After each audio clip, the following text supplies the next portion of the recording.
आजकल हो रहा है ना, सुपरस्टार को लेके बहुत बात करता है, ये आयरन मैन, ये है सुपरमैन, ये है स्पाइडरमैन। तो एक बार मेरा बेटा मुझको बोल रहा था, मम्मी ये सब अभी थोड़ा थोड़ा बड़ा हो रहा है, तो बोल रहा था मम्मी ये सब तो कहानी है, ये तो सच्चाई में नहीं होता है, मूवी में ही बनाता है।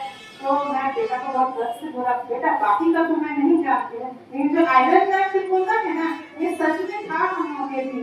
बोला कौन है ये आयरन मैन? तो मैंने उसका फोटो दिखाया, सरदार वल्लभ भाई पटेल। तो वो दिखा रही, इसके पास तो आयरन का कोई जो समझ जो उसका ड्रेस जैसा रहता है वैसे तो कुछ है नहीं, बहुत आम सा इंसान है। तो वो तो छोटा है, वो देखे बोला ये कैसे आयरन मैन हो सकता है, इसको तो कोई आयरन मैन जैसा उसका ड्रेस तो नहीं है। तो मैंने बोला बेटा, आयरन मैन बनने के लिए कि ड्रेस की, पोशाक की, बाहरी ऑर्नामेंट की जरूरत नहीं होता है। आयरन मैन बनने के लिए अंदर से मजबूत होना होता है, लोहे की तरह जिसको तोड़ ना सके। बाहरी बनावटी में मत जाओ, असली आयरन मैन है सरदार वल्लभ भाई पटेल। सबसे मेरा बेटा आयरन मैन मतलब सरदार वल्लभ। भारत को लौह पुरुष के लिए जाना जाता है। उसका जन्म 31 अक्टूबर 1875 को गुजरात के नाडियाद में हुआ। पटेल ने स्वतंत्रता के बाद 560 से अधिक क्रियात्मकों एकीकृत के भारत में एकजुट किए। चलो सुपंथ पर बढ़े चलो, भला हो जिसमें देश का वो काम सब किए चलो।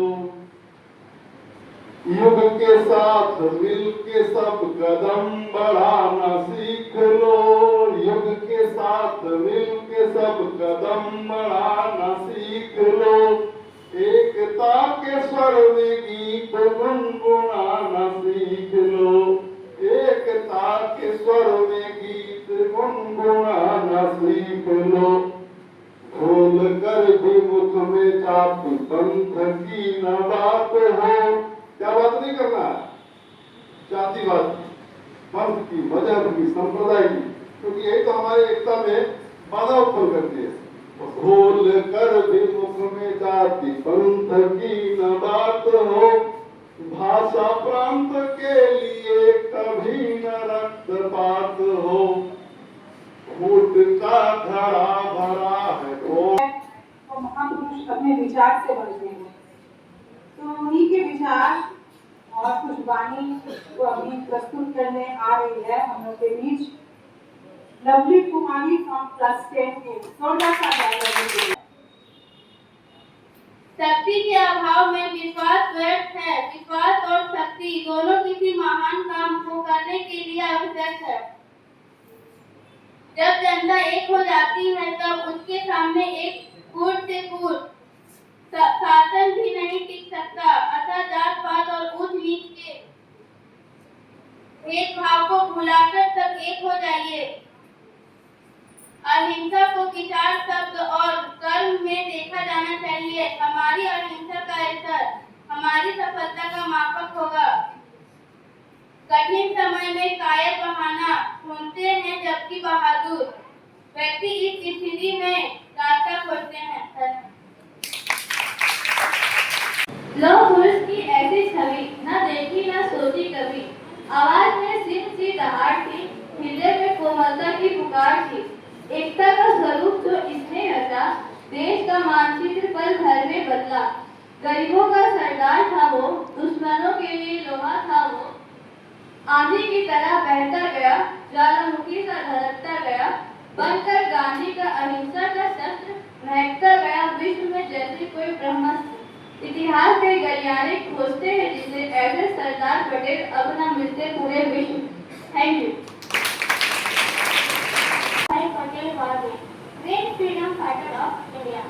He was born on 31st October 1875 at Nadiad in Gujarat. His full name was Vallabhbhai Jhabebhai Patel. His father name was Jhabebhai Patel. तो हम लोग आज इस महान विभूति के बारे में भाषण नहीं देना, उनके व्यक्तित्व के बारे में, उनकी नेतृत्व क्षमता के बारे में चर्चा करना। क्यों इतने महान हैं ये महापुरुष। और इसके बाद हम लोग वर्तमान समय में सोशल मीडिया में और भी इसमें चलता है कि नेहरू के बदले पटेल को प्रधानमंत्री बनना चाहिए था या बनने वाला था, उस पर भी कुछ आंशिक ऐतिहासिक चीजों की व्याख्या हम लोग करेंगे, यानी हम लोग इस पर चर्चा करेंगे भाषण में। तो थोड़ा शांति से सुनने का प्रयास करना। सबसे पहले कि सरदार पटेल इतने महान क्यों हैं। आपको जैसे बताएं कि 31 अक्टूबर 1875 को जन्म हुआ था। उसके बाद सरदार पटेल इंग्लैंड से बैरिस्टर की पढ़ाई करके आए थे। बहुत अच्छे सफल वकील रहे। जब